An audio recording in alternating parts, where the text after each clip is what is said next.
Me gusta mucho la importancia del lenguaje porque nos atraviesa y nos significa, ¿no? Según Saussure, somos el lenguaje, casualmente es lo que dimensiona la mente, le da una estructura.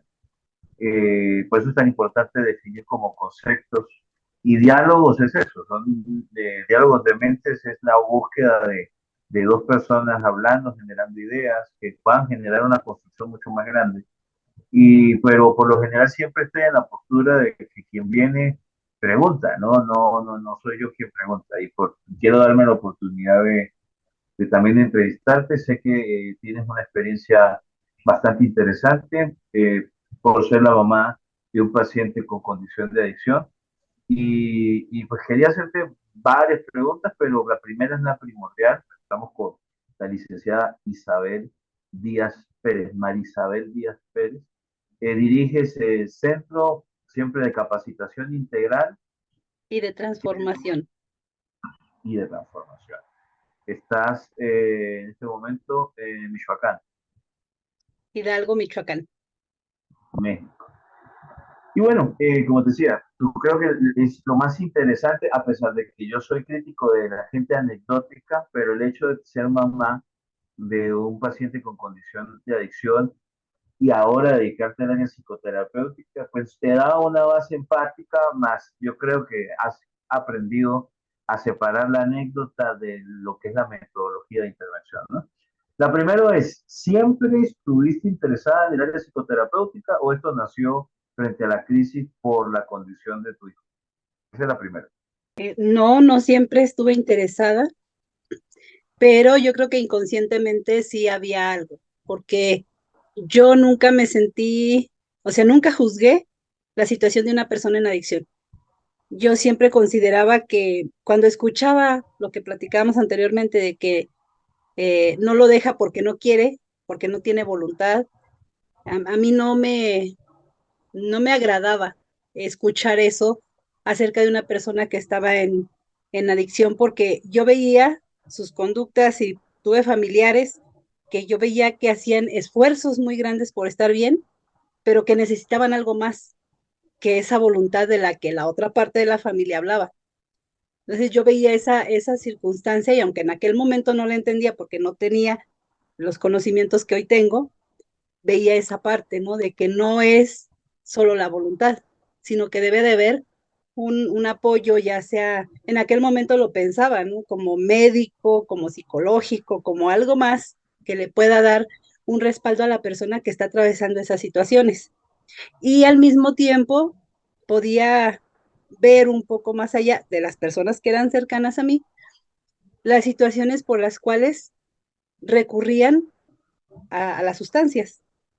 Entonces, se veía que había una problemática que te llevaba a esa situación, pero no fue de mi interés más allá. Cuando surge la situación de mi hijo, en el momento en el que me doy cuenta, pues vienen todas estas fases que atraviesa la familia, ¿no? En primer lugar, pues la negación, y yo les digo que esa primera parte es un egoísmo puro de mí como madre hacia mi hijo en consumo, porque en ese momento ahora que ya lo analizo de esa manera, en aquel tiempo a lo mejor de manera inconsciente, la preocupación no era el sufrimiento que él estaba teniendo o las causas que lo llevaron al consumo, sino todas mis expectativas puestas en él. O sea, ya no va a estudiar, tengo dos hijos mayores que ya estaban en la universidad, muy excelentes, con un desempeño formidable, muy buenos hijos, como decimos las mamás. Y yo decía, mi hijo ya no va a seguir estudiando, ahora con la familia pues hay que como que tapar que está en adicción y es un egoísmo puro, porque en ese momento es tu dolor, en ese Qué momento. vergüenza que él me esté haciendo esto a mí o Mira, a nosotros. bueno, sí, pero en sí, la única parte que no fue así, te lo digo honestamente, vergüenza, no, más dolor de que ya, o sea, de que, por ejemplo, si mis hijos, los dos más grandes, estaban en la universidad con excelentes calificaciones, recibir siempre los mejores comentarios, te tiene en un cierto ego ahí, ¿no? Así de que te sientes así como la mamá de los pollitos, ¿no? Y que de repente esta situación surja con mi hijo menor y tú vienes en ese camino con esos otros dos hijos que, uf, maravillosos, es una situación así muy contrastante que te desequilibra y que empiezas a entender que no era, yo como les decía, la pregunta es, bueno, ¿y por qué si los otros dos fueron educados de la misma manera? ¿Por qué él tuvo que caer en adicción? Decía, bueno, yo volteaba la pregunta, ¿no? ¿Por qué los otros dos no cayeron si estaba la misma problemática familiar? Entonces, entendí que mi hijo pues era más vulnerable a esa situación. a, a desarrollar el modelo asociado al consumo de sustancias psicoactivas. No significa que tus otros hijos no tengan otros conflictos de índole psicológico. Claro, Eso es no, lo que la gente... Hay una cosa que, a ver, yo te conozco un poco más allá de esto de hablar aquí muy formalmente, conozco otro poco más de ti. Sé que acabas de decir, mis dos hijos mayores son hijos maravillosos, ¿no? Y este desarrolló adicción. Sí, yo sé que para ti también ves a tu hijo menor como alguien maravilloso. claro, no, Vale, de hecho, pero, pero sí, muchas veces incurrimos sin querer en decir, los otros hijos sí son maravillosos y este otro es adicto, ¿no? Es un vicioso, dicen, ¿no?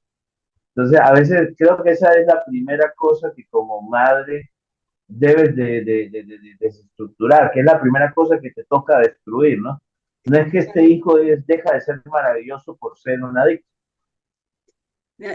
pero esa parte, esa primera parte que te digo de ese egoísmo puro que le digo yo, que obvio, pues todas las mamás se me echan encima porque ¿cómo va a ser egoísmo puro de una madre si una madre da la vida por los hijos? Le digo, no, pero hoy me enseñé a vivirla para ellos, a vivirla por ellos, no a darla, sino a vivirla.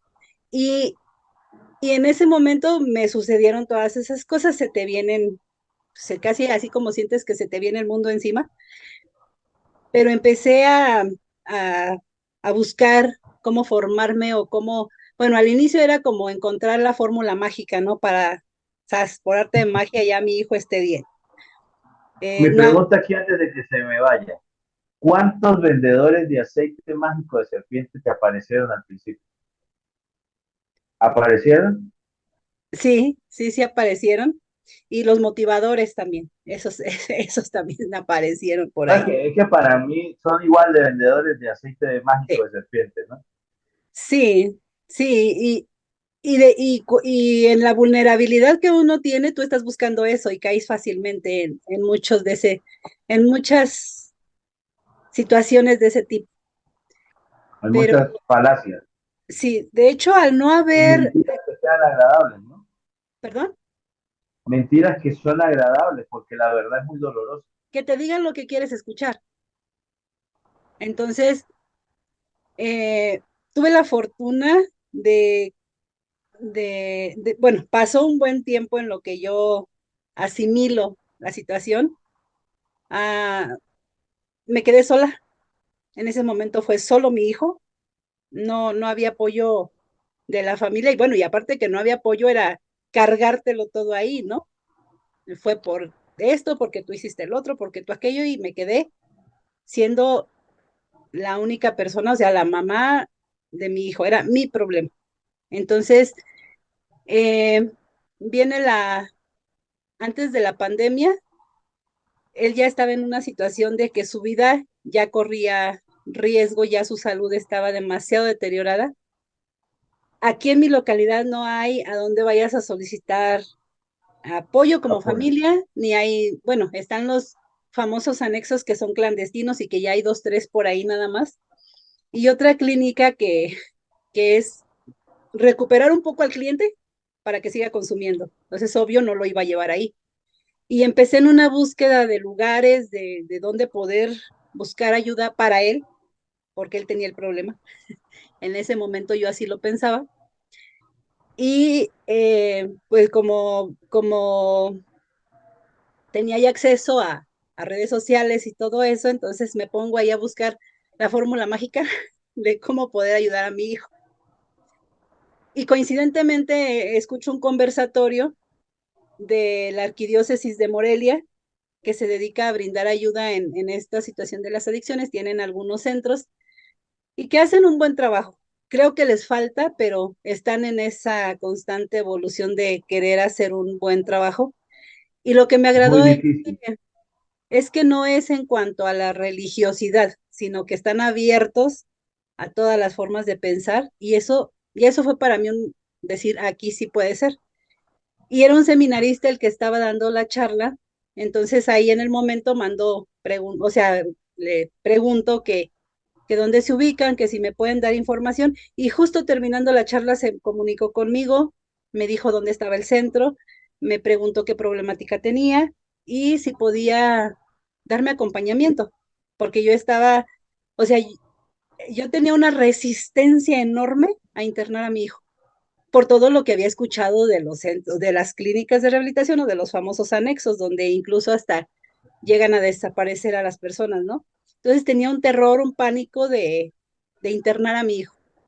Primero por lo que le pudiera pasar, después por cómo iba a reaccionar él, porque me iba a odiar, porque hay pues todas esas situaciones que piensa uno, ¿no? Entonces, Que son miedos reales sí, y que eran, no hay que minimizar, que existen en la familia, que es importante, que a mí me gusta hacer este abordaje contigo porque tú vas a hacer el reflejo, tú, ahora desde un sentido de resignificación de lo que ya pasó, con otra estructura más profesional y metodológica desde el aspecto psicoterapéutico, vas a poder, estás criticando incluso muchos de tus procesos. A ver, no tienes por qué, yo creo que no sientes vergüenza porque es importante entender de que muchas veces es así como funcionamos, es normal que funcionemos así. Quiero que hagas exactamente lo que estás haciendo, ¿no? De demostrar que es normal esto y que muchas mamás, a pesar de que no van a tener la misma situación que tú, porque cada paciente, cada individuo, cada situación vivida es completamente distinta, pero que creo que es normal sentir todo esto que estás sintiendo y que nosotros como profesionales tenemos que darle el valor y trabajar en esto que existe, este miedo a que todos estos miedos que estás diciendo, me continúan, en este mismo ángulo. claro. De hecho, yo lo digo, o sea, a mí el miedo me paralizó. No fue miedo, fue pánico, fue terror, porque aparte era una época que estábamos viviendo aquí en mi municipio, tremenda en cuanto a la inseguridad por las situaciones que estaban ocurriendo con el crimen organizado, porque es un lugar estratégico y se instalaron aquí. Entonces, diario escuchabas noticias en las que apareció un joven, y de hecho, me tocó en ese momento, antes de internarlo, y que fue lo que me decidió hacerlo, que un amigo de él, un amigo de consumo, eh, apareció sin vida, desmembrado, en una bolsa por ahí en algún lugar de nuestra localidad, ¿no?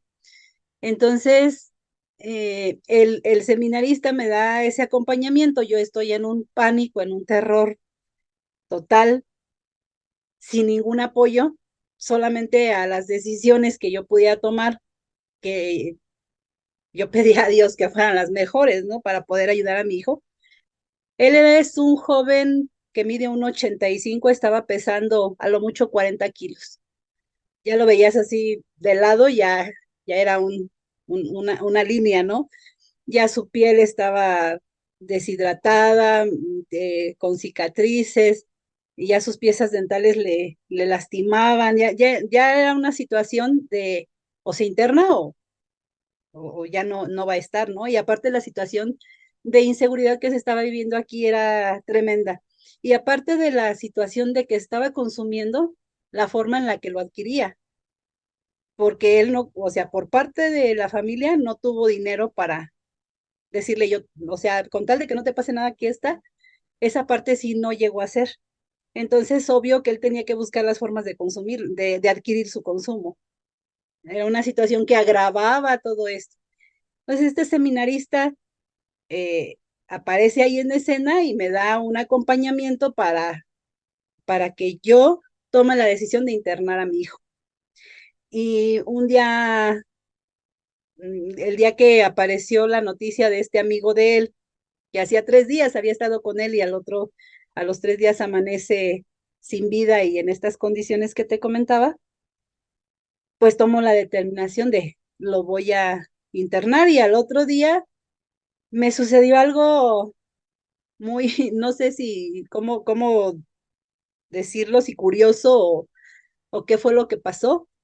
Al otro día yo llamo por teléfono a la clínica que me habían recomendado, que ya era como tipo comunidad terapéutica, me dan los informes, ya con más confianza digo, bueno, ahí sí lo voy a internar porque no reciben malos tratos, porque tienen el personal más adecuado. Yo todavía no me formaba en todo esto cuando lo interné.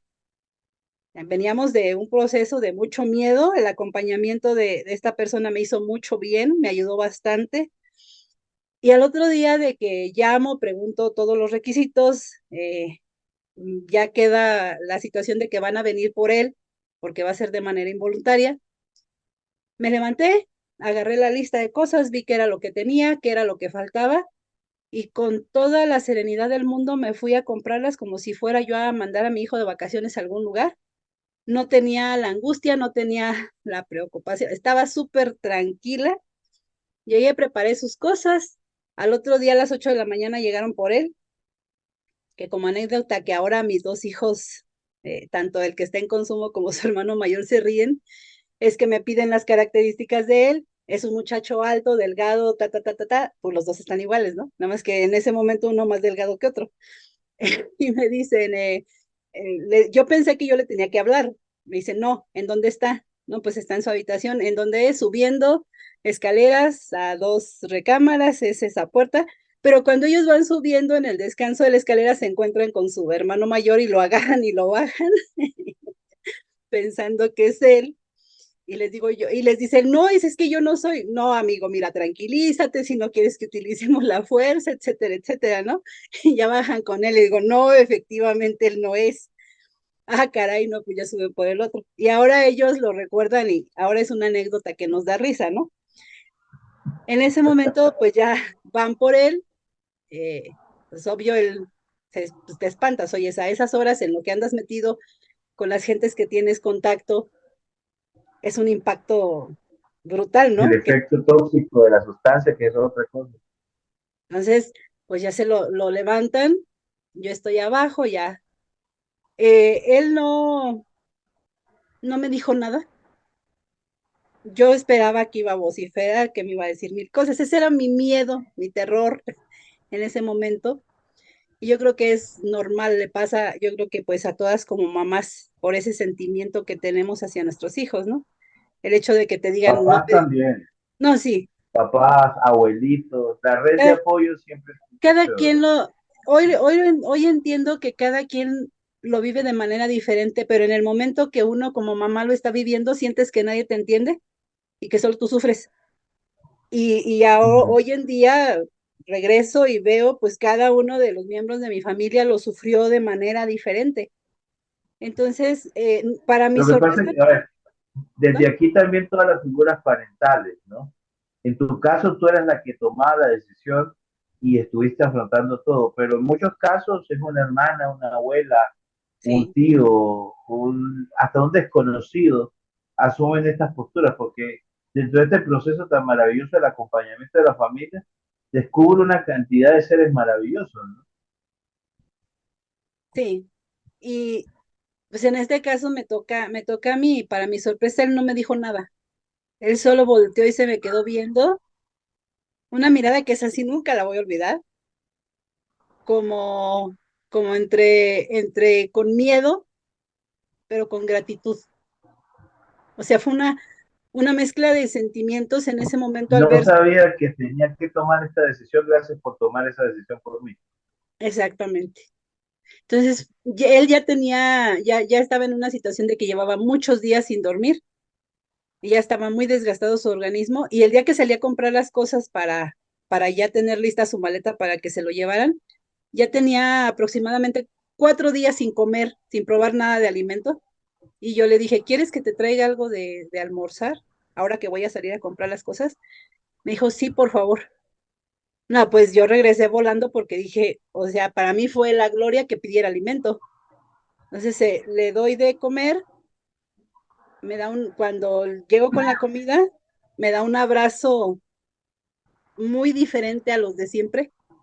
Y pues se agacha porque él mide 1,85, yo mido 1,65, se agacha, me abraza fuerte, come y se queda bien dormido desde las 11:30 de la mañana al otro día 8 de la mañana que regresa, que van por él.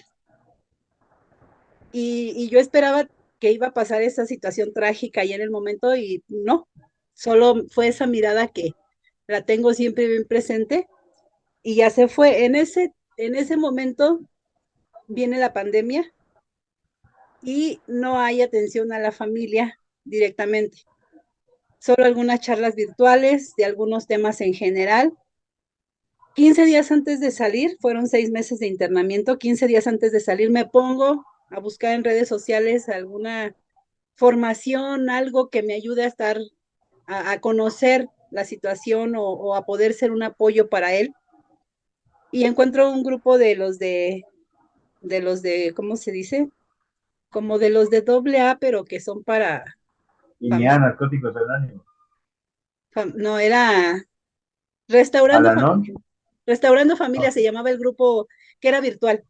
O sea, no, no, no era físico, porque me sucedió algo desagradable. Fui a buscar un grupo de esos donde va la familia. Y llegando, la persona que está ahí encargada me conoce y me dice, ay, ¿y a poco tú tienes un familiar con problemas? Pero si tú, tu familia, y dije, aquí no es, vámonos. Y aquí no me van a ayudar, porque ya empezó un juicio desde inicio de la persona que me está recibiendo. Qué Entonces, triste la gente con puras buenas intenciones, ¿no? exactamente. Encuentro este grupo que también, bueno, creo que en una ocasión te contaba, por ahí eh, platicábamos de estos grupos de autoayuda donde pasa de ser la persona, de sentirse culpable a ser víctima y esa parte de responsabilidad no se guía para que la persona lo tome, esa parte de hacerse más bien responsable, no víctima. De su Entonces, cuota, ¿no? la gran, la, ¿qué te podría decir? La gran ayuda que recibí ahí o la maravilla que sucedió ahí es que yo siempre le pedía a Dios un milagro para mi hijo, ¿no? Así como express, por favor. Pero empiezo, en ese grupo no me empieza a funcionar porque yo me sigo sintiendo igual y de todos modos era cada 8 días entrar a las reuniones, pero empiezo a conocer personas maravillosas en mi camino, que le empiezan es así como lucecitas en el camino de es por aquí, es por aquí, es por aquí. Empiezo a conocer personas que le hicieron mucho bien a mi vida y que me han hecho transformar. Por eso es lo del Centro de Capacitación Integral y de Transformación. Por esa transformación, por ese proceso que vengo viviendo, que yo siento que todavía no termina, Y que no pero terminará. bueno, sí, no, y entre más conoces, sabes que nunca va a terminar. Entonces, conozco a la primera persona que conocí fue Hernán Martínez de Chile. No sé si por ahí te ha Okay. tocado escucharlo. Él nos ofreció un diplomado, gratuito por cierto, de 8 meses, en donde nos lo dio con una calidad tremenda y él me obligó a poder hablar, porque yo ni prendía la cámara ni hablaba, yo nada más ahí me quedaba escuchando todo lo que los demás participaban, porque todo el tiempo era llanto. Yo no podía hablar de la situación de mi hijo con absolutamente nadie si no rompía en llanto, con un dolor así, un sufrimiento que, uff, Madre Santa, yo creo que, Pero también tuviste una fase importante que tenías que pasar, ¿no? Ya lo entiendes ahora. claro. Entonces, era imposible, era misión imposible. Y mi profe Hernán me obligó a que yo participara, que dijera lo que yo pensaba, y pude empezar a hablar desde mi experiencia personal con mi hijo, porque ya cuando te estoy hablando que ya habían pasado, mm, bueno, si va, son 8 años de que él comenzó, 8 años. Estamos hablando hace 3, ya llevaba 5, 4 y medio, 5 años con esa situación y no la podía hablar con nadie. Era una Pero situación, tuviste 4 o 5 años sin hacer nada, ¿no?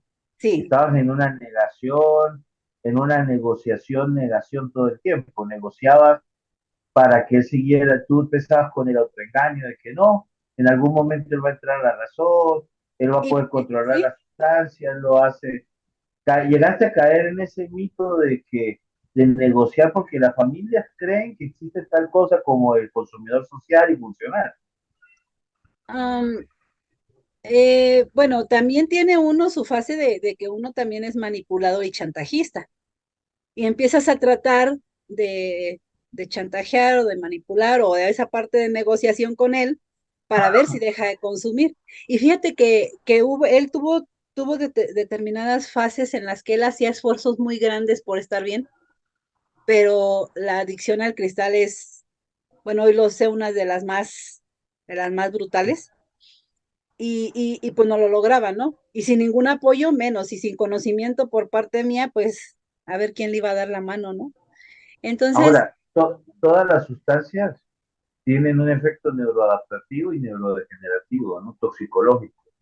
ujú, Tú llegaste ¿cuánto te costó entender de que no es querer dejar de la sustancia, sino de que realmente al principio, al menos en la fase orgánica de la abstinencia, que en los 90 días aproximados, como para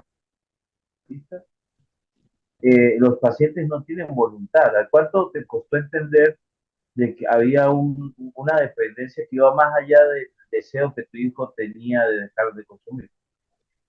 mira, eso yo creo que fue de que él comenzó o de que yo me di cuenta, porque seguro que ha de haber comenzado anteriormente, pero ya cuando empezaron a verse A, conductas a ver diferentes y todo esto. rasgos bastante.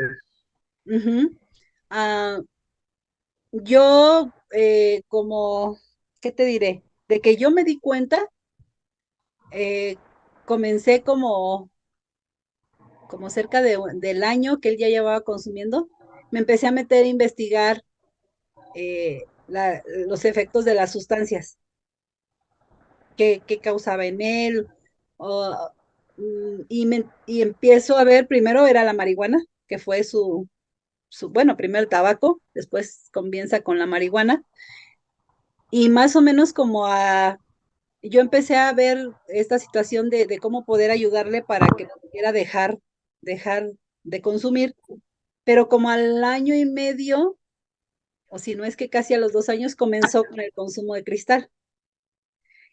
Y empecé a ver, al menos a meterme a saber lo que era el cristal, porque yo ni idea tenía.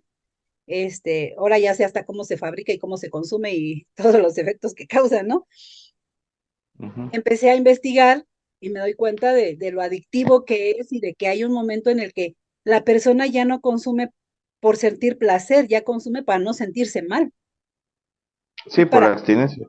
para quitar todos esos efectos de malestar, que ya no es para que te cause un placer, sino ya es que tu cuerpo lo requiere para no tener ese malestar tan grande.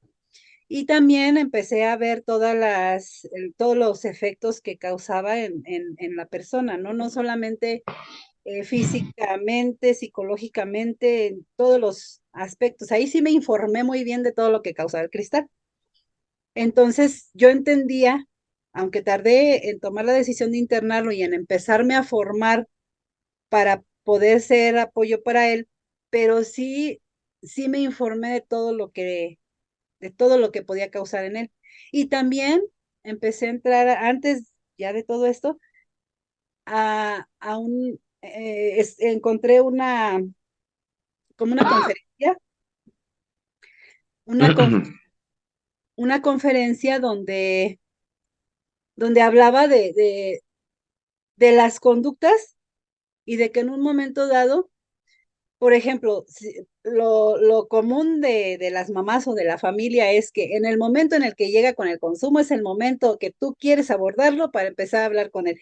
Y es lo más estúpido que se te puede ocurrir porque no es el mejor momento. ¿Por qué? Porque está bajo los efectos de una sustancia donde no es él el que te va a escuchar, la que te va a contestar es la sustancia, ¿no? Y vienen esas frases donde te dice que yo no te pedí haber nacido y como mamá, pues así como que se te parte el corazón y ahí casi mueres, entiendes?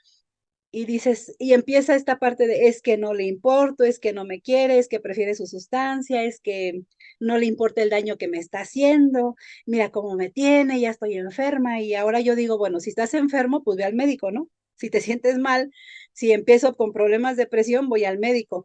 Eh, todos los malestares que yo sentía, pues eran porque yo le tenía que poner atención a mi salud y no era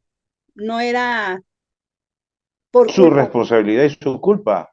pues claro, porque ahora a él con la problemática que él traía, que lo lleva al consumo, cárgale que es responsable de todo lo que me pase a mí. O sea, ayudota, ¿no? Hay una, aquí como para adicionar, ¿no? Porque me gusta como educar también utilizando esto.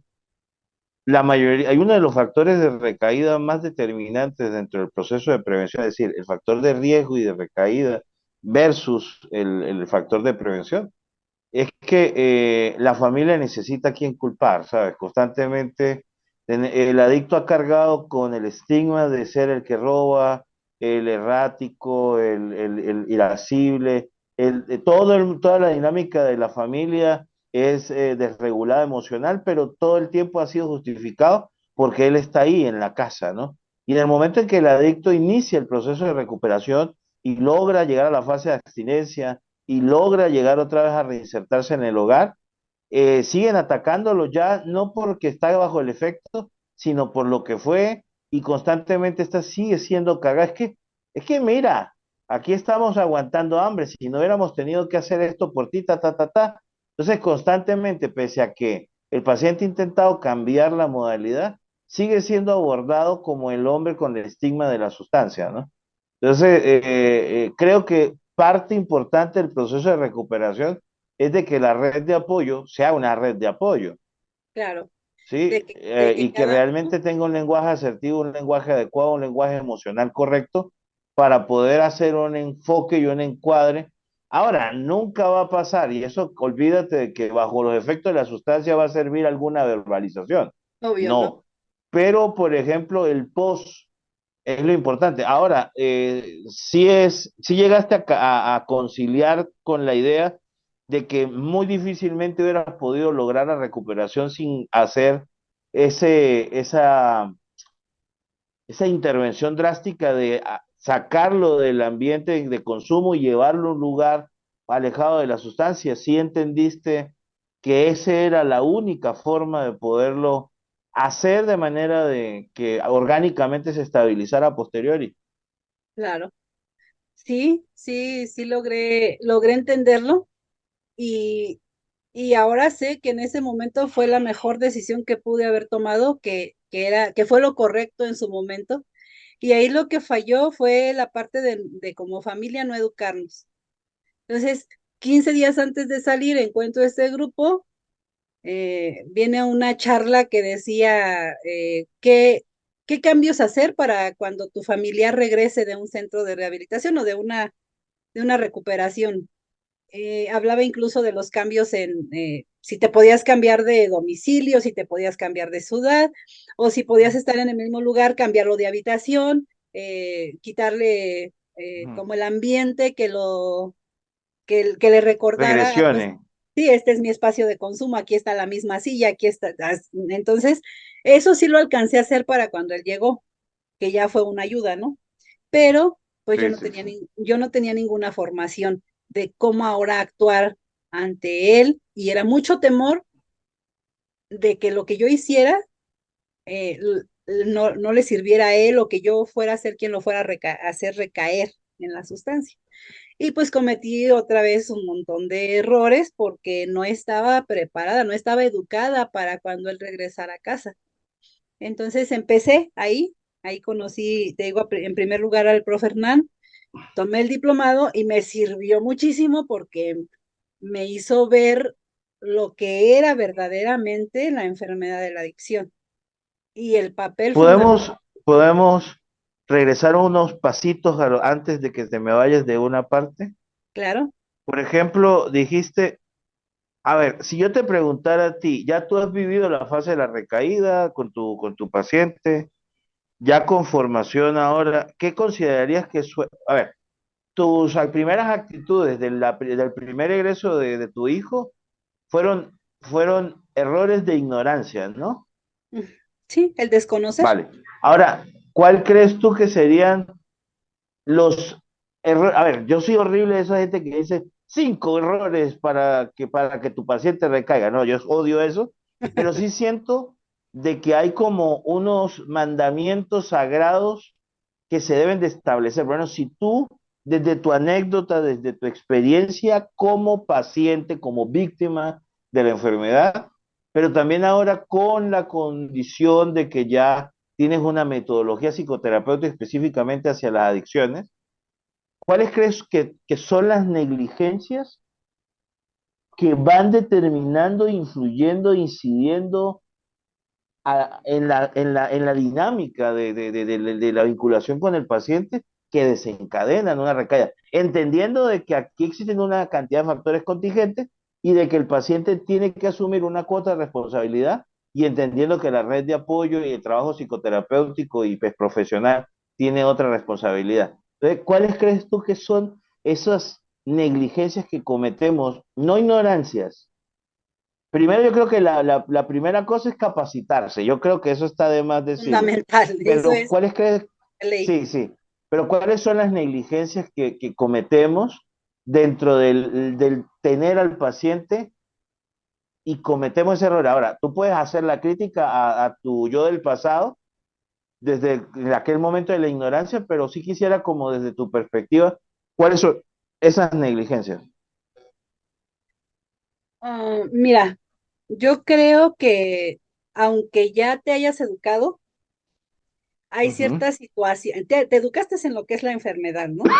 Pero hay ciertas situaciones que venimos arrastrando en la dinámica familiar que nos cuesta trabajo cambiar y que seguimos cometiendo pues varios errores. Y uno de ellos es, en el caso de mi yo del pasado, la sobreprotección. El que aunque ya regresó de la rehabilitación y que yo ya lo veía, que él ya estaba con una conciencia, digamos, ¿cómo se dice? De conciencia del daño, ¿no? De, de sostenibilidad también, ¿no? Ajá. Entonces, la sobreprotección, el sentir que de todos modos él seguía necesitando apoyo para determinadas cosas, el no dejarle la libertad de decidir por él mismo. Hoy lo entiendo perfectamente porque incluso yo digo que él ha sido mi gran maestro porque me llegó a decir, es que yo siento que no encajo aquí, en esta familia, y no es por ustedes, porque ustedes me dan el lugar, a mí no me ha faltado nada, mis hermanos nunca me han rechazado, he recibido amor, pero yo siento que tengo que enfrentarme yo solo a las situaciones y si no tengo éxito, sufrir ese fracaso para poder aprender. Entonces, en ese momento te das cuenta, pues, que inconscientemente, tal vez, o conscientemente ha sido la sobreprotección de quererle resolver muchas cosas, para, con el afán de que no fuera a recaer otra vez. O sea, solventarle, facilitarle mucho las cosas, ¿no? Y, y esa parte que decías de que la familia, de hecho, la familia, muchas veces la familia necesita al adicto para poder descargar en él toda la otra problemática que se vive alrededor. Y yo hoy en día les digo, a ver, si tu persona en adicción, si tu ser querido hoy dejara de consumir, ya está bien y todo, ¿se acabaría la problemática de tu entorno? Claro que no, ¿por qué? Porque todos los demás no hemos tomado la responsabilidad y no hemos tenido ese cambio. Cuando entras en una comunidad terapéutica, te ponen un horario, te ponen unas actividades, te dan terapia, estás ocupado todo el tiempo y la familia no. Sí, ellos están llevando un proceso y la familia no. Entonces es por lógica que cuando él regrese a ese mismo entorno, si ese mismo entorno sigue contaminado, sigue sin formarse, sigue sin hacer cambios, pues no vamos a hacer apoyo para la persona que se vuelve a reinsertar en la familia, porque la dinámica que se lleva, como no ha cambiado, necesita de nuevo de la persona para poder sentir que nosotros estamos bien. y en realidad Qué pues no, bonito, no estamos nada bien. qué bonito entender la transformación de CCIT, esa palabra transformación, lo que significa. ¿Tú te acuerdas del chiste que yo cuento? Yo creo que aquí va a ser redundante, pero de si tiene piquito de pato, colita de pato, patitas de pato, plumitas de pato, nada como pato, ya sé cuándo es un perro, ¿no? Entonces, el adicto está en un entorno donde se ha construido al adicto. El adicto tiene una construcción que no es que papá y mamá tienen problemas porque el hijo es adicto, es que el hijo nace, se construye en la conductas distorsionadas, que aparece la oportunista sustancia, pero es la dinámica de la familia la que construyó esta realidad. Y lo chistoso es que la gente se enoja. Yo tengo paquetes a ver, yo tengo sesiones individualizadas, tengo un tratamiento mensual, pero tengo un tratamiento que es un acompañamiento en prevención que es familiar, que incluye 4 sesiones del paciente, una cada semanal con una prueba toxicológica, e incluye 2 terapias para red de apoyo, es decir, incluye 4 sesiones donde puede ver, tomarse las 4 sesiones las pueden usar como les da la gana. Por lo general la gente no paga ese paquete porque el problema es del adicto y es el único el que necesita resolver problemas y se enojan muchísimo. Yo he perdido procesos de pacientes que se enojan porque yo los estoy culpando, entonces, a ver, yo no estoy buscando, ningún terapeuta está buscando culpables, simplemente estoy señalando ciertos factores determinantes en la recuperación. Y el Claro. problema está en que ellos quieren escuchar cosas agradables. Bajo esa premisa, ¿qué, qué frase o qué diagnóstico, qué situación o qué momento un profesional te confrontó con una realidad tuya que te hizo cambiar la visión, que te tocó la fibra, que recuerdes así como que, oye, cuando este señor X, Pepito Pérez hizo tal cosa, me hizo sacar de mis balances porque me confrontó con la realidad. ¿Qué fue eso? Mira, te digo, aquí había pocas opciones, pero tengo un amigo que es psicólogo, que aunque no es experto en adicciones, bueno, ahora ya se está formando en eso a raíz de una plática que tuvimos que me dijo que le acababa de dar una gran lección de vida y que, y que se iba a poner a especializarse en adicciones. Digo, bueno, pues qué bueno que le sirvió, ¿no? Fui con él buscando en un estado de crisis porque pasaban situaciones fuertes con mi hijo, ya venían, pues ya el tiempo venía avanzando y entras hay un amigo que maneja ese término del letargo del tiempo, ¿no? De que el tiempo sigue pasando normalmente, pero para ti sientes que pasó un mes y pasaron 4 años. Entonces, en esa situación me encontraba cuando desesperadamente ya, porque ya no podía, yo decía, ¿cómo puedo estar aquí y saber que mi hijo al lado se está destruyendo? Porque él consumía en la casa y yo prefería que consumiera en la casa a que se expusiera afuera. O sea, es una tontería bien grande porque el daño que se está causando ahí no es nada diferente a lo que en la calle le puede pasar, ¿no? Porque por una sobredosis puede quedar ahí, Pero es un menor mal, ¿no? entre Es un comillas. menor mal. Lastimosamente, hay situación, la adicción no es una situación común y ante situaciones drásticas, medidas desesperadas. Yo no Sí, juzgo a quien haga, a mí me dicen yo financié el consumo, perfecto. sí, Eso fue lo que pudiste hacer. Tú me dices claro. que te permitiste que fumara delante de ti, que tú le prendías la sustancia, perfecto. Yo conozco padres que han consumido con sus hijos, Sí, porque, a ver, yo no, ahora no estoy validando que esa es la estrategia, pero yo creo que es muy simplista, reduccionista y moralista sentarse a criticar lo que pasó, porque casualmente en tu caso yo prefiero 1000 veces una madre que tenga un hijo dentro del resguardo de su casa que lo lance a la calle a una realidad incierta. claro. Lo más ideal es que lo intervengan, ¿no? Que lo intervengan como lo hiciste. Vale, continuamos aquí, Sí, discúlpame que te pero interrumpa. si en ese momento no tenías la conciencia, tratas de hacer lo que según tú es lo mejor en ese momento. y, y en ese caso, él consumía en la casa, pero a ver, ya me perdí un poco hacia dónde iba. Entonces, ante esa angustia de ver el daño que él se estaba causando, porque igual, haz de cuenta que yo consumía junto con él, porque yo no dormía, por estarlo escuchando que él no dormía, porque de repente ya venía ya de tantos días de consumo, porque hubo momentos en que ya era 24/7 el consumo, ya él no estaba sin consumo, no un día, ni siquiera un espacio de tiempo. Entonces ya venían las alucinaciones, ya venía un montón de situaciones que yo estaba viviendo junto con él. Voy con mi amigo psicólogo y me dice que qué es lo que, por lo que voy, ¿no? Entonces empiezo, ¿no? Pues que su papá esto, que sus hermanos esto, que mi hijo esto, que mi mamá el otro, no, toda la familia la fui ahí a que la Todo, diagnosticaran, ¿no? debió haberte cobrado un paquete de 8 sesiones porque metiste a todo el mundo. Hasta Claro, el perro fue a sesiones de día. perro y gato, y todos, ¿no? Entonces me dice, y me escuchó, bueno, pues buena onda me escuchó porque tenemos una amistad Esa es nuestra función. por una, no, y aparte tenemos una gran amistad por una situación en especial, entonces, y ya que me escucha y ya según yo descargándome de todo lo que me afligía, ¿y tú? Y yo, ¿sí yo qué, no? ¿Yo qué? ¿Yo qué? Así. Entonces ya te imaginarás, ¿no? Fue un choque así de realidad. Sí, así, exactamente.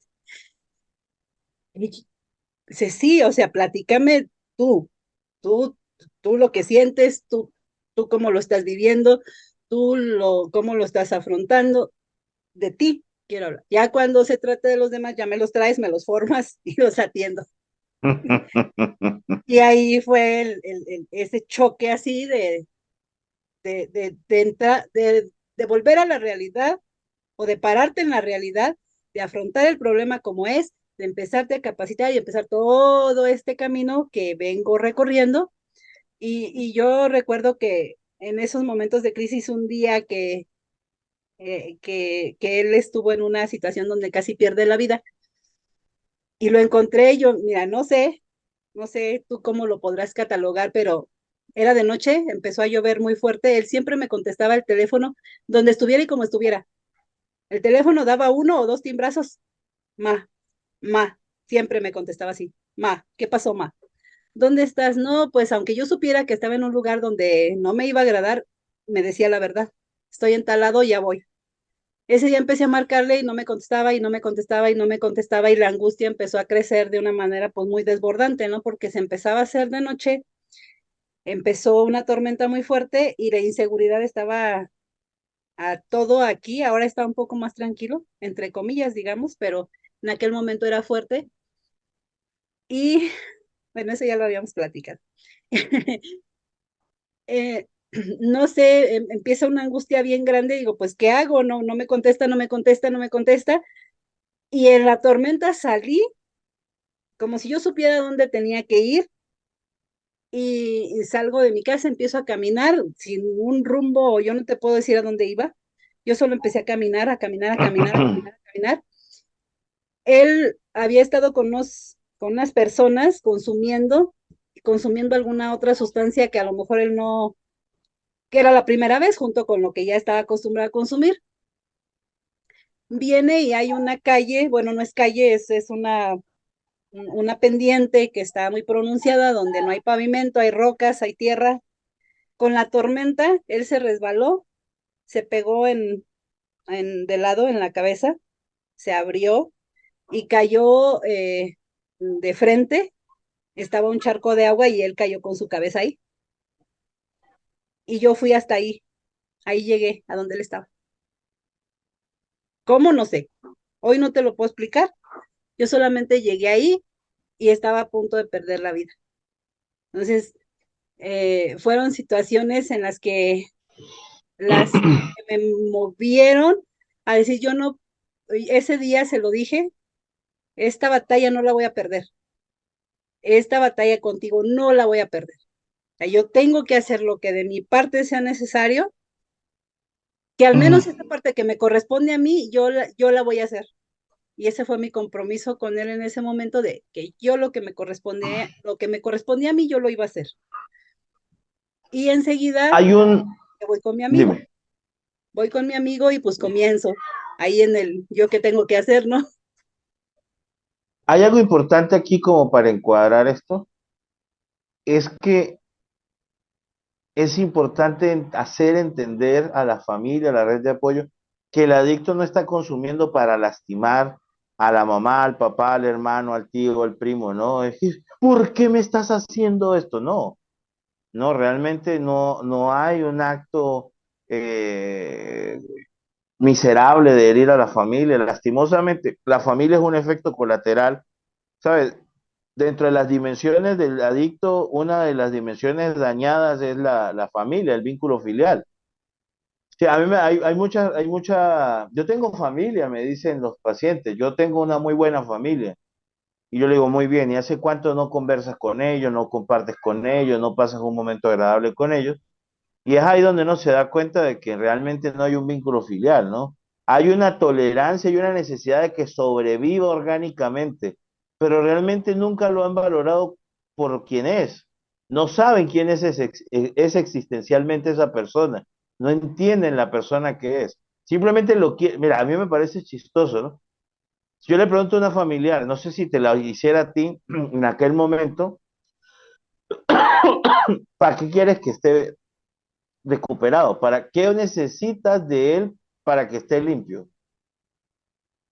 Y hay una cosa que tú dijiste, la mamá, no, nadie ama desinteresadamente, nadie habla, nadie hace nada sin nada a cambio. El amor que una madre siente o todos los gestos de abandono, de dar la vida, realmente no es un acto altruista, es un acto más bien de tipo egoísta, es narcisista, que busca engordar el ego. Porque todo aquel amor, yo no amo a mi hijo porque es desprendido el amor, no, yo lo amo porque ese amor me hace sentir bien. Entonces al final es un acto egoísta. Nadie ama desinteresadamente y la gente tiene que dejar de romantizar esta estupidez. Tú amas a tu hijo porque tiene un valor para ti. Ahora, que también tiene una responsabilidad orgánica porque las mujeres sí tienen un vínculo orgánico con su hijo porque desde el seno hay una conexión incluso sináptica, neuronal. Pero nosotros como padres somos siempre padres adoptivos, pero aún sí somos responsables del amor. No es tú quien me hace llorar, soy yo quien decide llorar por el amor que te tengo. ¿Cómo fue ese contraste cuando entendiste esta realidad? Fíjate que sí, efectivamente, ¿no? Viene uno como con ese amor condicionado y con esos patrones de crianza. Cuando llego con mi amigo que me hace ver esta realidad y que me hace enfrentarme conmigo misma y con todo lo que yo vengo cargando y arrastrando desde mi infancia, y que soy, entonces me hago consciente, primero lo identifico y luego me hago consciente de que lo tengo que ir sanando, ahí empieza ese proceso. Y llegó en ese momento que me empiezo a formar, yo le dije a mi hijo, de aquí en adelante voy a respetar tus decisiones, así mismo yo no esté de acuerdo con ellas, pero vas a tener que afrontar las consecuencias también.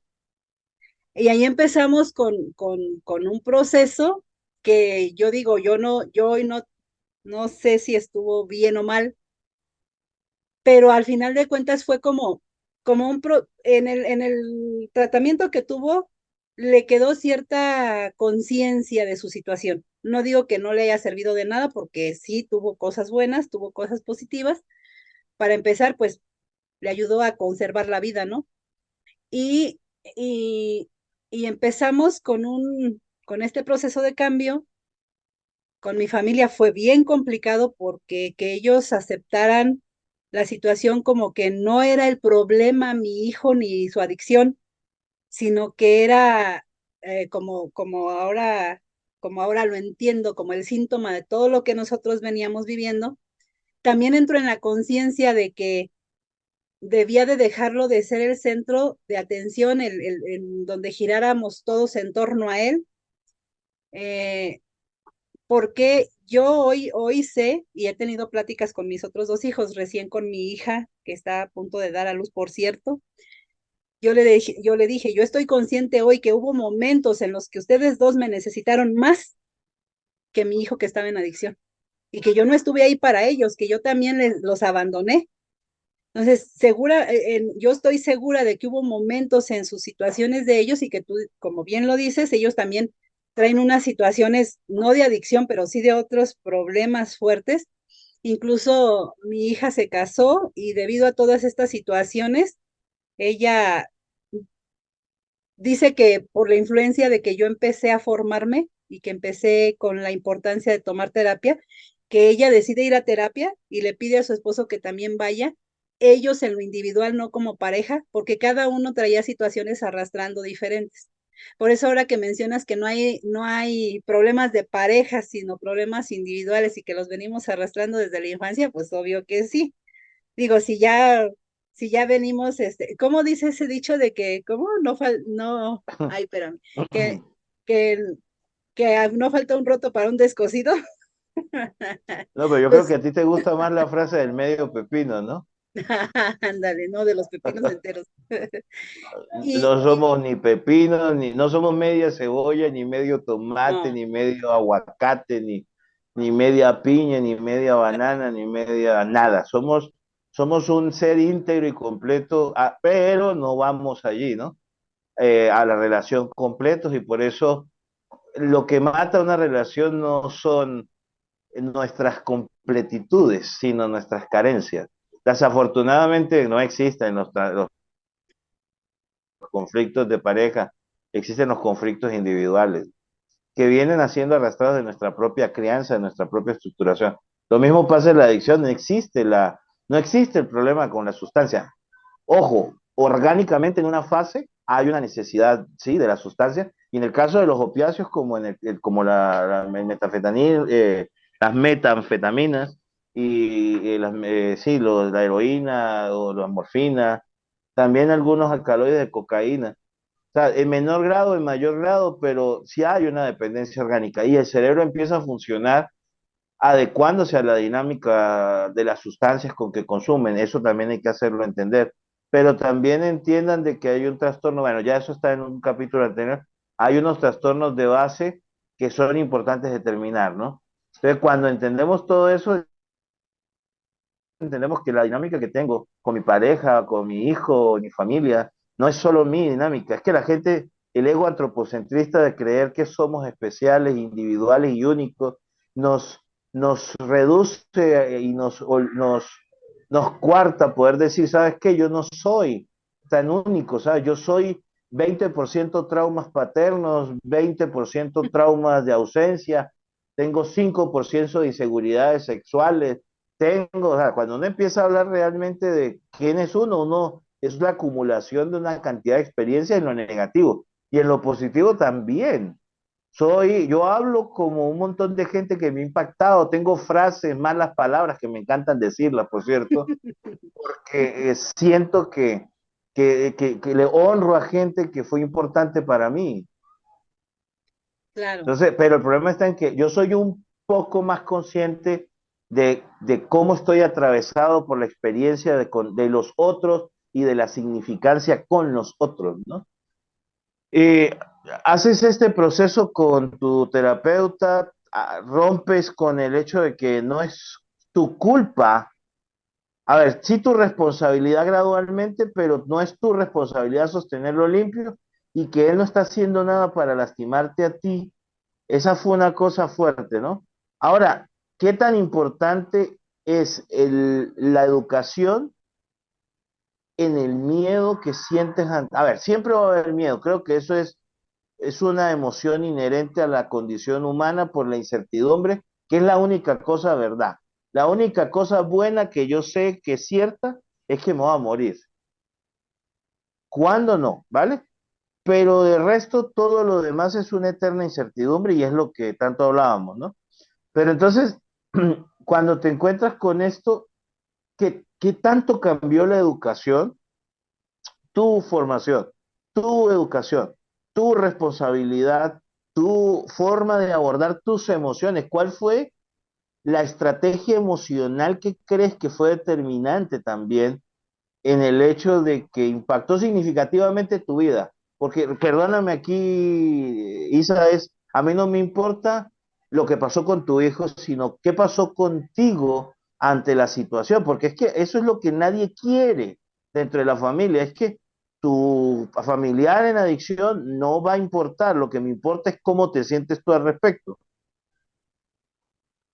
Fíjate que fue difícil, con mi familia fue lo más difícil, que yo empezara a cambiar, que yo me empezara a educar, porque eso obligaba a que ellos se salieran también de su zona de confort, que yo me enojaba porque yo me decía, ¿cuál zona de confort si estoy sufriendo, que no me ven, pobrecita de mí? Pero entendí que era, o sea, era lo que quería yo, lástima, comprensión, y porque eso te quita esa parte de hacerte responsable. Pero cuando caigo en esa situación de que yo me debo de hacer responsable y de que lo que a mí me está pasando, como yo me, como yo decida tomar las cosas, es mi responsabilidad, no que mi hijo lo está haciendo para que yo esté mal. El primer obstáculo fue la familia, porque la familia no quería entrar, subirse a este barco de vamos a educarnos todos. Asumir Lo la que, responsabilidad, ajá, y cambiar hábitos, ¿no? una cosa que me criticaron mucho era que, por ejemplo, cuando él salía, yo volaba a arreglarle su habitación. Aprovechaba el momento en el que él salía y iba y la ponía limpia, cambiaba todo, la dejaba súper limpia, porque yo en ese momento que todavía no me empezaba a formar, apenas iba a empezar, yo lo que pensaba era que si él tenía ese ambiente agradable, era como hacerle ver la diferencia entre lo que él estaba viviendo y lo que podía, y a lo que tenía, ¿cómo te podría decir? Lo que él merecía vivir. Yo así lo veía en ese momento que Sí, no tenía lastimosamente, información, ¿no? si no le encuadre es difícil, ¿no? No, claro, pero, pero hoy en día sé que algunas de las cosas que hice, pues sí estuvieron acertadas, algunas. Yo les digo, hoy en día hay personas que me critican y me dicen que, ay, ahora yo sé mucho. Le digo, no, yo no te puedo decir cómo se deben hacer las cosas, pero de lo que sí soy experta es decirte todo lo que no debes hacer. Porque eso ya está comprobado, eso lo comprobé. Eh, fue esa parte con la familia, pero llegó el momento en el que entendí que yo no podía cambiar a nadie, absolutamente a nadie, que solo lo único que podía hacer es intentar cambiarme yo. Y empecé con ese proceso de formación, empiezo a conocer estas personas maravillosas, entre ellas, pues aquí me acompaña una de ellas, una de esas personas maravillosas que encontré en mi camino, que me han ayudado a replantearme las cosas, a dejar esos estigmas o ¿cómo dicen? Esos sesgos. Ajá, de que así son las cosas, de que así deben de ser. Y empecé a tener esa inquietud por saber, como decía, abrazar la enfermedad para conocerla en su magnitud plena. ¿Qué es lo que lo lleva? ¿Por qué no podía dejar de consumir? Por eso hay la pregunta, ¿no? De lo del factor biológico, porque se tiene que entender un montón de cosas, porque no es una sola cosa la que nos cambia Pero ahorita. primordialmente el factor biológico. Entonces empecé, Primordialmente. sí, entonces empecé a tener esa inquietud de por qué una persona, sabiendo, porque hoy en día yo sé que mi hijo está consciente de lo que el cristal le causa. Él me puede dar una cátedra de todo lo que De te causa. toxicología. Sí, él me da una cátedra. Me dice, de hecho, un día me dijo toda la fórmula, ¿no? Y dije yo, sí, está bien. Eh, él tiene un conocimiento muy grande por él mismo, porque pues hasta eso que se ha puesto a investigar en lo que son las adicciones. Y que antes, ahora de que fuera voluntario su internamiento, tuvimos una plática donde me dejó un tanto sorprendida por todo lo que él conoce. Pero yo decía, bueno, y sabiendo, teniendo el conocimiento de lo que te causa, y aparte viviéndolo, porque obvio que cuando consumes la sustancia sufres los estragos de la sustancia. Por ejemplo, tuve familiares alcohólicos que tú los veías muriéndose y que juraban no volver a tomar y al otro día o a las 2, 3 días pues volvían a tomar. Yo decía, pero si sienten todo eso en su organismo, ¿por qué lo vuelven a hacer? Era una situación que me costaba comprender, pero que tenía la inquietud del saber por qué, no el de decir solamente es que porque no tiene voluntad, porque nunca lo vi así, aún, te digo, aún en tiempos atrás, Desde la ignorancia más grande nunca lo viste así. yo me preguntaba, no puede ser que no tenga solo voluntad. Eso nunca me encajó aquí en mi cabeza, eso de que es porque no quiere dejarlo, no. Lo que pasa, a ver, yo siempre he dicho que en la parte del área psicoterapéutica, entre mayor capacidad cognitiva tiene un ser humano, más capacidad de cuestionar y más capacidad de poder entrar en la estado de conciencia, llamémoslo así, de ciertos procesos, ¿no? Eh, pero hay una cantidad de gente que no es su culpa tener un conocimiento muy limitado de muchas cosas y pues son más fáciles para ellos casarse con certidumbres, ¿no? Con cosas que parecen para ellos lógicas. Y Tú fíjate sabes, que, bueno, nosotros que a mí me encanta, soy, en la parte de la física, soy un amateur, ¿no? Un enamorado. Y funcionan ciertas, cómo se comportan ciertas moléculas y ciertas situaciones ante ciertas cosas. Uno dice, esto es contraintuitivo, esto la lógica humana no lo entendería. Y pasa mucho dentro de los procesos mentales, es que son contraintuitivos, van contra la lógica. Pero cuando uno llega a este nivel de donde uno despierta cierto conocimiento, dice, ah, con razón, ¿no? Pero no fue porque llegamos a esto. Yo sé que soy afortunado por muchas cosas que almaceno acá, pero muy pocas personas van a tener acceso a eso, ¿no? y fíjate que Entonces es duro para la... Dime. eso era una parte que me costaba un poco comprender hasta que empecé estas pláticas contigo, eh, de que cada quien, o sea, esa parte de no querer cambiar al otro, sino lo que tú tengas que cambiar, porque al otro hay que aceptarlo como es, y si puedes convivir con él como es, pues ahí estás, y si no, pues te retiras, ¿no? Pero tú no puedes Si te cambiarlo. hace falta, si te hace falta un pendejo dentro de tus amigos, pues búscate un pendejo, ¿no? Ah, Pues ya pues verás, asume las hay que consecuencias, ¿no? divertirnos también. Nah, pero a costa de una persona, no. Bueno, a No, mí no pues, me gustan los idiotas de mi vida. no, yo me río de mí misma y conmigo misma también. Ah, no, y hermoso, hermoso. No, y te digo, hoy en día tenemos un montón de anécdotas con mi hijo, con su situación, que hoy en día nos reímos, pero que en un momento dado causó mucho dolor, ¿no? Mucho sufrimiento. Y Mira, pasas, ¿sabes? Hay una cosa que yo quisiera hacer, no me atrevo todavía. eh, Quisiera hacer comedia en algún momento, poder hacer stand-up, ¿no? Hablar muchas cosas que solo se pueden hacer con humor. Ya que ustedes más o menos me han visto en esa tónica de hacer malos chistes de situaciones muy crudas de la realidad, pero yo siento que hay cosas tan serias, tan duras dentro de la parte del área de la salud mental, que esta es una de mis áreas, que no se puede decir de otra forma, sino a través del humor.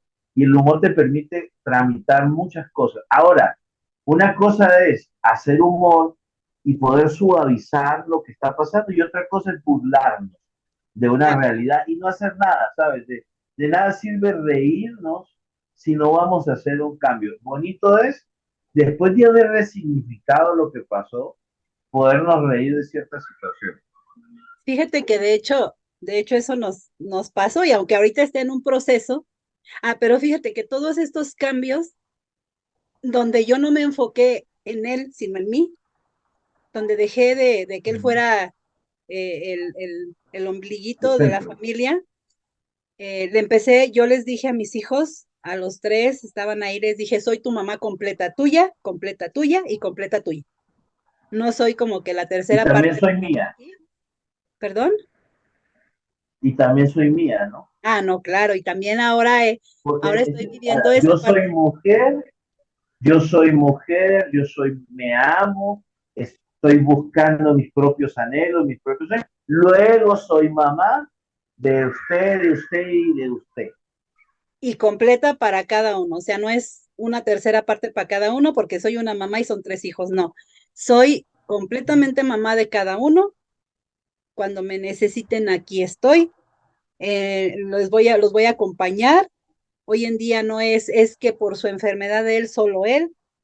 Y eso le quitó una pesada carga a mi hijo. Yo lo pude Sí, visualizar. Después de de eso, ser el idiota de la familia que necesitaba apoyo, ¿no? entonces empiezo a darle, le digo, de hoy en adelante tú eres responsable de tus decisiones y yo las voy a respetar, así no esté para nada de acuerdo con ellas, así yo vea que van a venir resultados negativos, las voy a respetar, pero también te vas a tener que hacer cargo de las consecuencias. Y ahí voy a estar para apoyarte, pero no para librarte del problema, sino para respaldarte o darte apoyo y que te hagas responsable de esas consecuencias. Y sucedió una situación en casa donde yo le dije, eh, si es necesario en este momento es una situación peligrosa, yo llamo a la policía, llamo a la autoridad, y si ahí mismo tú tienes una situación que ver, lo siento, pero aún así lo hago el día de hoy. ¿Por qué? Porque en el momento, claro que sigues con temores, pero ese miedo que me paralizaba a raíz del conocimiento, lo pude dejar atrás y pude entonces avanzar en este proceso, porque era lo que me tenía anclada, el miedo, me tenía paralizada. Con el conocimiento, con la educación, dejo ese terror, ese pánico, y tengo los temores normales, yo creo, de toda mamá, ¿no? Que le pueda pasar algo a tu hijo, pero ya no es ese miedo. Y en ese momento él supo que era verdad, que era realidad, que yo ya no tenía más miedo y que podía tomar acciones. De hecho, su cara cambió así radicalmente, así fue como a mí cuando mi amigo el psicólogo me dijo, ¿y tú? Así, él también fue así el choque de realidad, ¿no? Y a partir de ahí, Querer, ¿sí? querer es querer, poder es poder, ¿no? Tú tomaste una determinación, pero acompañada con acciones determinantes. No es solamente verborrea, ¿no? No es solamente salir y despotricar y decir un montón de cosas que por lo general a veces se hacen desde la inasertividad y al final no colocar absolutamente ningún límite. Eso es peligrosísimo también. Y luego esa parte de los límites también la entendía porque no la entendía, o sea, y hoy les digo, o sea, tú le pones un límite y le dices, por ejemplo, aquí a la casa no vas a entrar después de las 10 de la noche. Y luego te encuentras a la persona y te dice, es que sigue llegando a la hora que se le da la gana. Digo, bueno, pero tú ya le habías puesto un límite, ¿no? Había un límite de que la casa a las 10 de la noche tenías que estar ahí, si no, no ibas a poder entrar. Digo, entonces, ¿quién está rompiendo el límite? ¿Quién no lo está cumpliendo? ¿Él o tú? O sea, él Ambos. está, sí, pero por lo regular, yo como mamá digo que solo él, pero ¿quién le está abriendo la puerta? Entonces, Sí, sí, sí. comprendí esa parte de que los límites, pues son para que los cumpla yo en primer lugar, y si no los voy a cumplir, mejor no los pongo. Ahí hay algo muy interesante. Yo hago un contrato con los pacientes ambulatorios donde nos vamos a comprometer a hacer cosas reales. Por lo menos hay gente que dice, si usted, por ejemplo, voy a irme a lo ridículo, al absurdo, ¿no? Si usted recae, le voy a dar 1000 fuetazos y lo voy a crucificar, ¿no? No estás dispuesto a hacerlo, ¿sabes? Todo el mundo sabe que estás Exacto. pavoneándote, sé honesto y dile que si va a reincidir, si llega... A ver, hay algo que yo creo que tenemos que dejar para después, es que hay una enorme diferencia entre violar la abstinencia, otra cosa reincidir, otra cosa el aumento de la frecuencia del consumo y otra totalmente diferente la recaída. Porque, por lo menos, un ejemplo, pudiéramos decir que tu hijo ha violado la abstinencia a partir de su primer proceso, pero las cosas cambiaron. Las cosas han ido mejorando aún así, pese a que constantemente o que ha reincidido en varias ocasiones a posteriori de ese proceso. Entonces, la gente cree que dejar la sustancia es la única búsqueda del proceso terapéutico. Y También es importante dejar que es mejorar la calidad de vida. es un gran error que en lo que en la que caemos principalmente la familia, porque la familia su anhelo es que ya no lo veas consumir, punto final. Y no, y en Pero que ese, esté en una cama tirado sin hacer nada, Ese no es Hay problema. gente que no ha consumido y tiene 40 años y no ha hecho nada con su miserable vida. Exactamente. Entonces caemos Que ahora es respetable, la pereza es una noble labor, ¿no? Dicen que la pereza es la madre de todos los vicios y como gran madre hay que respetarla. Yo espero, yo admiro a la gente que es capaz de mantener la pereza, pero también tiene que entender que va a vivir condicionado a una vida muy limitada, ¿no? Porque no puede claro, pretender otra cosa, ¿no? no vas a disfrutar de la vida para empezar. Pero bueno, eh, a ver, quedamos que, esta parte de que venimos cada uno poco a poco, gradualmente, cada quien a su ritmo, porque eso lo entendí, que no vamos a ir todos al mismo ritmo y que la rehabilitación de uno no depende del otro. O sea, que si hoy en día mi hijo tiene una recaída, no quiere decir que yo también me vaya a ir ahí de paso, que cada quien es responsable de la suya y que mi familia empezó a su ritmo a tener esos cambios. Y fueron, bueno, ya luego ahora que me empecé a dedicar yo decía, bueno, tengo un montón de amigos que tienen un montón de conocimiento, pero no llega a más personas generar esta plataforma donde yo los pudiera invitar y aprovecharlos, no aprovecharme, que quede bien claro, para poder llevar, o sea, ir generando conciencia de lo que es realmente esta situación de las adicciones y cómo realmente podemos nosotros ser un apoyo eficaz para una persona que está en un consumo como familia. Y la otra parte de la prevención, que no tenemos una cultura de prevención, porque sentimos que nunca nos va a pasar y porque la gente piensa que le va a pasar a la gente que es pobre, a la gente que tiene, bueno, o sea, como que hacen un catálogo de a quién le puede pasar la adicción y hoy en día yo les decía, Sacándose de ahí. yo les puedo hacer toda una red a partir de mi hijo, aquí está mi hijo, todas las, todos los jóvenes más o menos en un rango de edad que consumen en mi localidad, que su familia te va a jurar y perjurar que ellos no consumen y que no tienen ningún problema. Y hoy en día te puedo decir, desde la persona con una situación social muy precaria hasta el hijo del presidente municipal, ¿no? Y que eso no va a ser, o sea, no, la sustancia no distingue. Entonces, estos cambios graduales que se empezaron a hacer, cada quien a su ritmo, empezaron a impactar en él. Y él empezó a decir, bueno, ya no me están diciendo que yo, ya no me están exigiendo que a mí, ya no soy el centro de atención, pues ahora qué hago, ¿no? Y empezó a tener cambios en su conducta.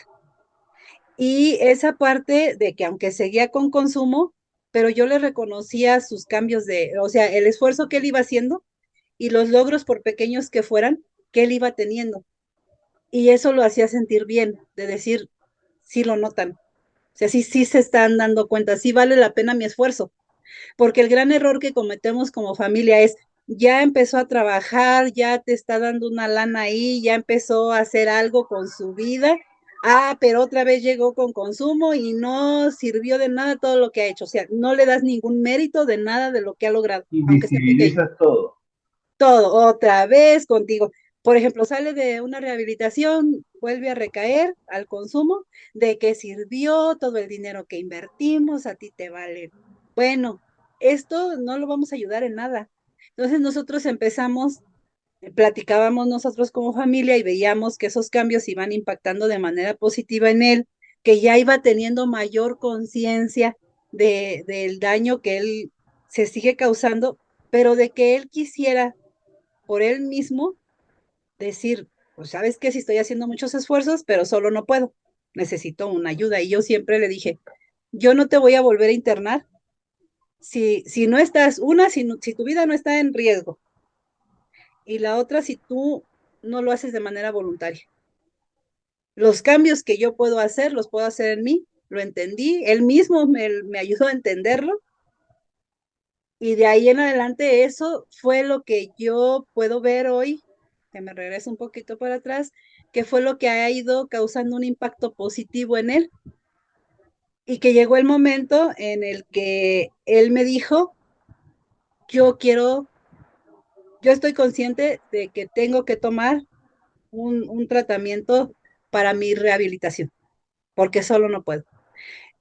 Y ahí entonces platicamos de que no es solo dejar de consumir, no es solo lograr la abstinencia, de que tienes que trabajar en aquello que te lleva, que a lo mejor no lo trabajó en el internamiento que tuvo, eh, diferentes situaciones que él ha vivido, que también, aparte de lo que te lleva al consumo, en un tratamiento de recuperación, tiene que ser, no solamente estuviste consumiendo, también hubo muchas situaciones que estuviste viviendo que te impactaron y que se quedan aquí y que ahora cómo limpias todo eso para que tú puedas resignificar tu vida y para que puedas de nuevo tener una ilusión, tener un proyecto, tener un propósito, tener una meta. Porque si solo es la abstinencia, entonces todo lo que quedó aquí, todo lo que ahí está, no solamente que te llevaba al consumo, no solamente tu problemática que traías de tu familia, de tu Los forma de traumas adquiridos a través del consumo. a qué estuviste expuesto, qué cosas llegaste a ser capaz de hacer. Horrible. Entonces, toda esa parte que queda ahí, o sea, yo no estuve en un consumo, pero hubo cosas que llegué a vivir o que he vivido que causaron gran impacto en mí, que estaban ahí y que tenían que salir porque era algo que me estaba contaminando y que no me dejaba avanzar. Entonces, ahora una persona que estuvo en consumo y que para poder lograr su consumo estuvo expuesta a un montón de cosas, A ¿cómo? perder la dignidad.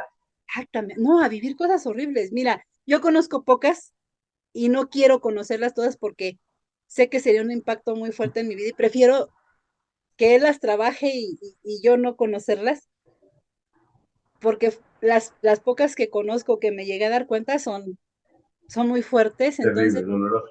yo pensaba, y eso siempre lo he tenido bien presente, o sea, si él no vivió un proceso de rehabilitación, ahora, ahí son 6 meses, eso es desintoxicarte, tomar conciencia, empezar como que A a hacer, encuadrar ciertas ajá, conductas. a estructurarte para poder. Pero es que el tratamiento empieza el día que pises el afuera, ¿no? El verdadero tratamiento es Cuando ya ambulatorio, estás el afuera. tratamiento es que el post-tratamiento, ¿no? Es Bueno, como ya estás cuando, afuera y es ahí, ¿no? Y en el caso de tu chico en este momento, pues él tiene un adelanto enorme, que es que ya por lo menos tú estás consciente y no vas a trabajar por el ambulatorio. A él le toca afrontar y asumir ciertas situaciones. sí, Quiero fíjate que, pedir ya como dime.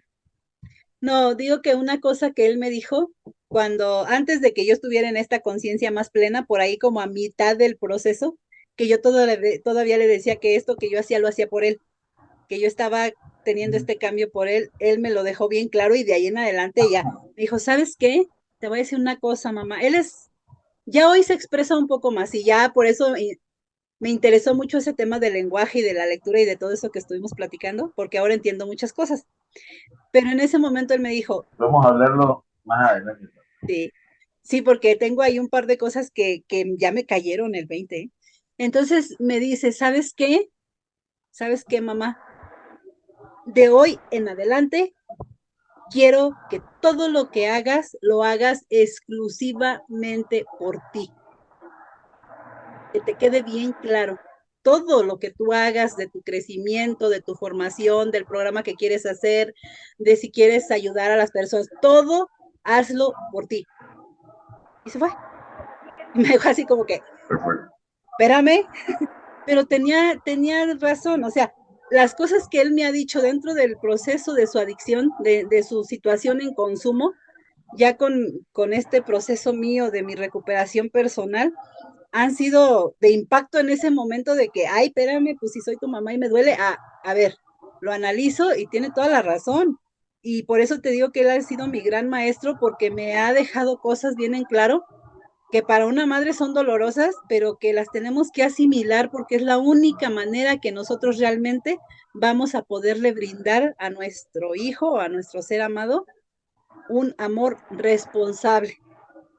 Y yo le digo que es un amor compasivo y responsable el que tenemos que dar, porque si no es desde ese amor, todo lo demás que hacemos Sí, en amor, nombre, amor con afecto, ¿no? Amor con afecto y amor con responsabilidad es importante. Sí. También hay algo muy interesante, que hay gente que no le gusta el dolor dentro de los procesos de crecimiento y dentro de los procesos psicoterapéuticos, lastimosamente, el proceso realmente genera cierta incomodidad, ¿no? Sé que lo que dijiste suena muy lindo y muy bonito, pero yo lo voy a arruinar con una frase horrible. Yo digo que los grandes maestros terminan dándote, los grandes maestros te enseñan con una patada Ay. en el carnudo, en el entonces, la gente espera un Sí, maestro con barba blanca y con una túnica. No, no, no. Los grandes maestros, un ser de luz. lastimosamente, la verdad insolente, duele. A ver, odio a la gente insolente porque hay gente que enseña desde la rabia y desde desde el rencor. No. Yo hablo que la vida, cuando uno es capaz de poder analizar, de poder entender por qué estamos sometidos a esto extraordinario, es porque tenemos que sacar algún aprendizaje. Es una resignificación. Realmente a la vida no le importa que entendamos o no, pero qué hermoso que tú le des un significado a lo que estás viviendo, porque más nadie te lo va a dar. Nadie te va a enseñar a que le des un valor a tu vida. Eres tú quien tiene que darle un valor epistémico a tu vida, un valor existencialista. Si simplemente vas a ser un ente que consume oxígeno y emana dióxido de carbono y traga y defeca, pues desafortunadamente, qué vida tan paupérrima, ¿no? La idea es que le des un valor existencialista a tu vida. Y es más o menos de esto de lo que se trata Diálogos. Sí me gustaría que dieras como, específicamente en una mamá, yo creo que aquí tenemos que evitar ese sesgo de género. Yo siento que yo he visto afortunadamente hombres enfrentando la paternidad responsable y asumiendo la enfermedad de la adicción con una gallardía. También he visto muchos padres, he visto tíos, he visto desconocidos, como te digo, afrontando la adicción. ¿Cuál sería el mensaje frente a esta situación? Frente al proceso de la adicción y al proceso de recuperación. ¿Cuál sería como el mensaje como para finalizar el diálogo?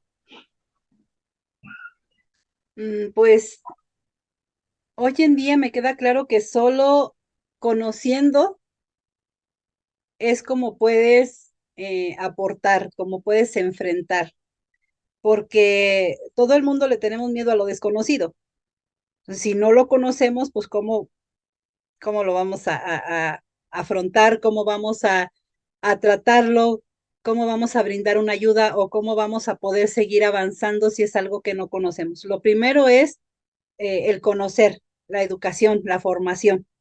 Y que cuesta trabajo, sí, porque le tienes que dedicar un tiempo, a veces tiene un costo, a veces no lo tiene, pero hoy en día puedes buscar mucho acerca de todo lo que es este tema en muchos espacios.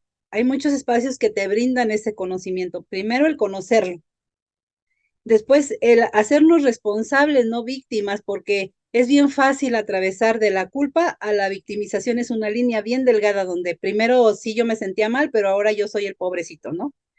El hacernos responsables. Otra cosa que me queda bien clara es que solo puedo ser responsable de mi cambio personal, pero que en la medida que yo tenga ese cambio, mi entorno cambia, impacta de manera positiva en mi entorno, en las otras personas también. Entonces, hacerme responsable yo de mi propio cambio y, y también no ser tan crueles, no juzgarnos tan duramente, porque si bien cometimos un montón de errores, cantidad de errores, no fue con una conciencia ya como la que hoy en día, por ejemplo, tengo yo. En aquel momento pensé que era lo mejor que podía hacer y traté de hacerlo mejor con las herramientas que tenía en ese momento.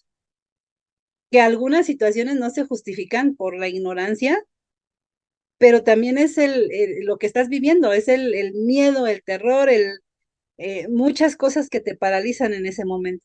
Pero a raíz de que tú conoces, de que te educas, de que te formas, pues ahí sí ya cambia mucho tu forma de ver las cosas, lo puedes entender, lo puedes comprender y entonces sí puedes ser tú esa parte de esa red de apoyo que una persona en consumo necesita. y que también el proceso que nosotros tenemos que vivir es parecido al de nuestra persona en consumo, ¿no? Que estemos dispuestos a vivir ese proceso y que algo de lo que se requiere mucho en estos dos procesos es la paciencia, que no es magia, que no es de hoy para mañana, que no todas las personas viven su proceso de la misma manera, que hay personas que duran 10, 15, 20 años y hasta entonces van a generar conciencia. Es paciencia, es paciencia y saber que, que sí va a haber momentos que te va a doler mucho el proceso, pero cuando logras trascender esa parte del sufrimiento, claro que ahora que hay cosas que me siguen doliendo, ¿no? Pero es diferente el dolor. Pero llegar a esa transformación se disfruta mucho, se vive plenamente. Y hoy en día puedo aceptar la situación de mi hijo desde otro punto de vista, dándole respeto, porque decían, bueno, el adicto no me respeta porque yo lo voy a respetar a él. Pues no puedo exigirle que me respete si yo no le brindo un respeto a él. Hoy lo respeto y te digo, habrá decisiones de él con las que yo no voy a estar de acuerdo, pero las voy a respetar. Ese ha sido uno de nuestros acuerdos que más nos ha funcionado, el respeto entre nosotros dos. Eso ha sido una parte muy fundamental y el poder escucharlo de las cosas que él, hemos generado un vínculo de confianza muy bonito porque aprendí a escucharlo sin juicio. Me costó mucho. Fui a un taller de comunicación asertiva, me sirvió un montón, que primero yo decía, ay, pues qué chiste, ¿no? Pero me sirvió bastante. Y a partir de ahí aprendí esa parte de escucharlo sin juicio, escuchar sus argumentos, escuchar lo que él piensa, lo que él siente, cómo lo vive, y a partir de ahí no darle ni un consejo, ni yo haría esto, sino pues solo ser consciente de que también hay unas consecuencias y piensa si estás dispuesto a afrontarlas. Y a partir de ahí, toma tu decisión. Y eso nos ha ayudado mucho. Y no solamente con él, lo aprendí para con toda mi familia. Y eso pues nos ha transformado la vida y hoy en día los vínculos afectivos son muy grandes.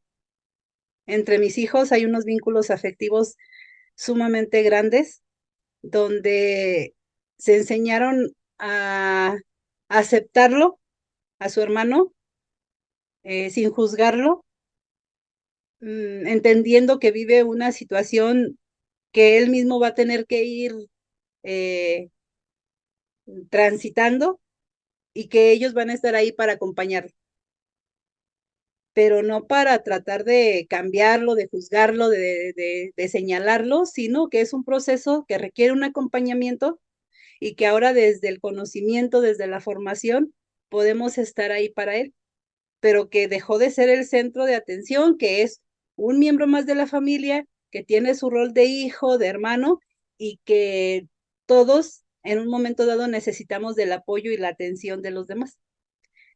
Pero el respeto, el no juzgar y la formación creo que son, en el caso de esta familia en particular, ha sido lo que ha impactado de manera positiva.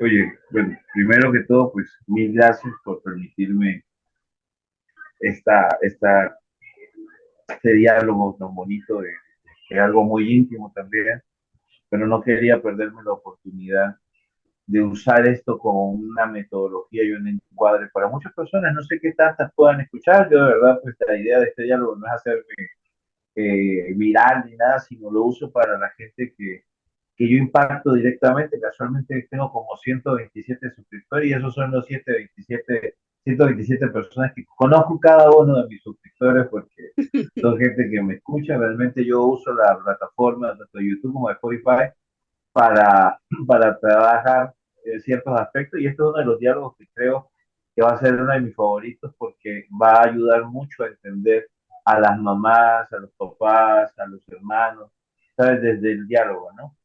Para darle como el final del encuadre, ¿sabes? Es inevitable que yo use mi estrategia dialéctica, ¿no? Entonces, siento que es imposible tratar de juzgar el pasado con la conciencia de la hora.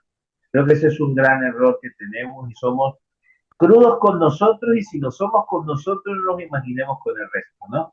Entonces, Claro. dejar de ser tan crudos con juzgarnos con la conciencia de la experiencia del hoy, basándonos en el juicio del pasado, es una estupidez.